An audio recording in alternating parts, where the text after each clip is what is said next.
नमस्कार दोस्तों, मैं रोहित घिया आपका स्वागत करता हूं इस वीडियो सीरीज़ में।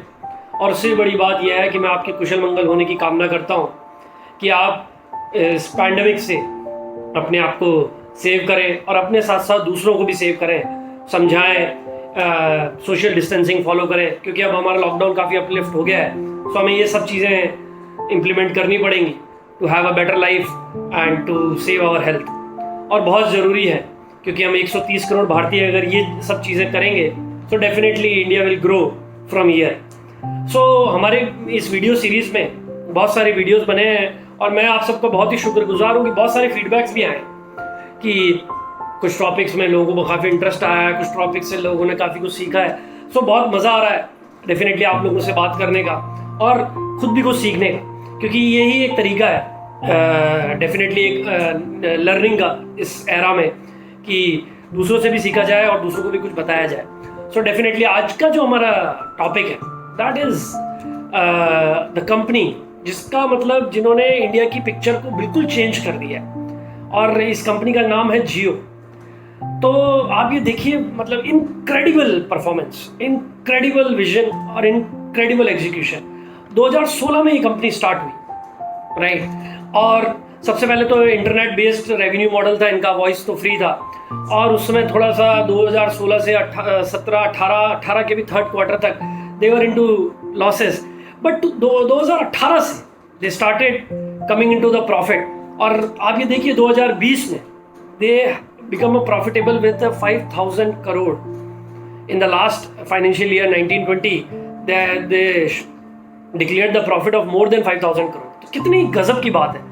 और ये इससे हमें क्या सीखने को मिलता है? सबसे पहली बात कि मैं हमेशा मानता हूँ कि इंडिया में कंपनीज, लोगों में, ऑर्गेनाइजेशन और पूरी कंट्री में बहुत टैलेंट है, क्योंकि हमारी सबसे बड़ी जो स्ट्रेंथ है दैट इज 130 करोड़ पीपल। अब देखिए जियो ने इसका किस तरीके से बेनिफिट लिया। आज जियो के 2020 में मोर देन 340 मिलियन सब्सक्राइबर्स हैं। और आपको मैं आपको पता भी होगा, लेकिन मैं आपको बता दूं, Jio is become the largest telecom operator of the world. 2016 में कंपनी आई, 2020 में they become the largest telecom operator of the world. ये कैसे हो गया बस? ये इसलिए हो गया क्योंकि इंडिया की जो स्ट्रेंथ है वो जियो समझा, जियो ने उसको स्केल किया।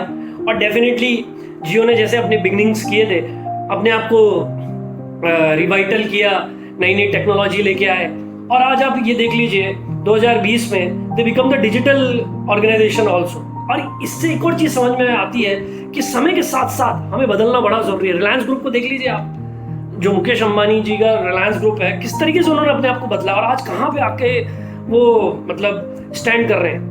और स्टैंड ही नहीं, मैं तो कह रहा हूँ लीड कर रहे हैं, पूरी कॉर्पोरेट वर्ल्ड को लीड कर रहे हैं। जहाँ चारों तरफ नेगेटिव न्यूज़ है, ये इकोनॉमी डाउन है, ये हो जाएगा, इंडिया में इस तरीके की ग्रोथ नहीं है, वो है, वहाँ पे फेसबुक हैज़ इन्वेस्टेड इन जियो और 10% स्टेक का मोर देन 43,000 करोड़ उनको इन्वेस्ट करना पड़ा है, 10% स्टेक का। तो फेसबुक ने क्यों इन्वेस्ट किया? दे doesn't, Facebook is a global company, right, but they understand the India strength. They can vision about the whatever India can give them, right? India can give them million subscribers, India can give them penetration, whatever it would be.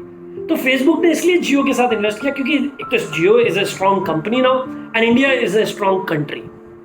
इन दोनों का ही future बहुत bright है। अगर कोई भी company किसी में invest करती है, और फेसबुक जो कि वर्ल्ड की नंबर 3, नंबर 4 की टेक्नोलॉजी कंपनी है आज के टाइम पे, अगर उन्होंने जियो में इन्वेस्ट किया है तो डेफिनेटली उन्होंने बैंक किया है इंडिया के फ्यूचर पे, बैंक किया है कंपनी के फाउंडेशन पे, बैंक किया है कंपनी के विजन पे। सो मेरा कहने का मतलब यह है कि यहाँ से हमें एक चीज़ और सीखने को मिलती है कि हमारी जो कंट्री है, this country has incredible strength. तो जियो ने ये हम सबको जरूर सिखा दिया है। और जो अलग एक इम्पॉर्टेंट बात है वो ये है कि जियो ने नए नए प्लेटफॉर्म भी अभी लॉन्च किए हैं लास्ट 4-5 महीने। अब देखिए जियो मार्ट भी आ रहा है। सो जियो मार्ट क्या करेगा, ऑल किराना स्टोर्स से कोलैबोरेशन करके they will deliver the groceries, और जो भी business model they will change, क्योंकि Mukesh Ambani will always change the business model according to the times. He is a very visionary and a very what I can say has a great business mind. तो वो change करते रहते हैं अपने business models. तो जियो mart भी आ रहा है. तो ये सारी चीज़ें जो हो रही है ये इंडिया को आगे ले जाएंगी. और आप ये देखिए जियो में फेसबुक के अलावा there are 3-4 more investment ventures companies जिन्होंने इन्वेस्टमेंट किया. किसी ने 3% स्टेक लिया है, किसी ने 4% स्टेक लिया. और आप एक बार उनकी वैल्यू देखिएगा, मोर देन 10,000 करोड़ में 3% स्टेक. इस तरीके की वैल्यू के हिसाब से लोगों ने इन्वेस्टमेंट किया. So Jio has got enough investment now and they have a huge cash so that they can invest in different platforms. और जियो इंटरनेट पेनिट्रेशन को रूरल एरियाज में भी ले जा चुका है और ले जाएगा.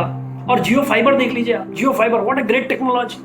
सो what I am saying is what we can learn from Jio is in this digital world, in this innovative world, अगर आपके पास आइडियाज हैं, आपके पास इनोवेशन का मेथड है और आप कुछ आउट ऑफ द बॉक्स सोच सकते हैं, तो India is a great country to flourish. Definitely मैं हमेशा मानता हूँ कि चैलेंजेस हैं और बहुत एरियाज ऑफ इम्प्रूवमेंट हैं, ये सब है. तो we have started from under developed country to developing now and definitely will become a developed also. तो मेरा ये कहने का मतलब है इस जर्नी में बहुत सारे चेंजेस आएंगे. और आज आप देख लीजिए इंटरनेट पेनिट्रेशन, कि किस तरीके से इंटरनेट पेनिट्रेशन हो चुका है इंडिया के अंदर, and how many people are using internet in India. So enough data we have.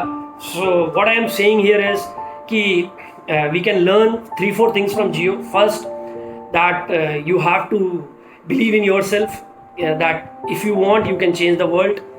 And second, आपको अपना फाउंडेशन स्ट्रांग हमेशा रखना पड़ेगा. आपको अपनी फाउंडेशन क्या आपकी बेसिक्स है वो आपको हमेशा स्ट्रांग रहना पड़ेगा. और तभी फेसबुक ने इन्वेस्ट किया है, because they have a strong business model. Third, innovation और डिसरप्शन और नई नई टेक्नोलॉजीज के साथ आपको सोचना पड़ेगा कि कौन सी टेक्नोलॉजी आगे चल के काम आ सकती है, कौन सी टेक्नोलॉजी चेंज कर सकती है. तो definitely from my side this is all. So we can learn enough from Jio. Thanks Mukesh Ambani, आपने इंडिया को एक डिफरेंट पिक्चर दी है और वो ग्लोबल लेवल पे आपने एक इंडिया के लिए एक अलग पिक्चर रखी है. So as I always say, Bharat आगे बढ़ेगा और बहुत स्ट्रांग देश बनेगा. Thank you.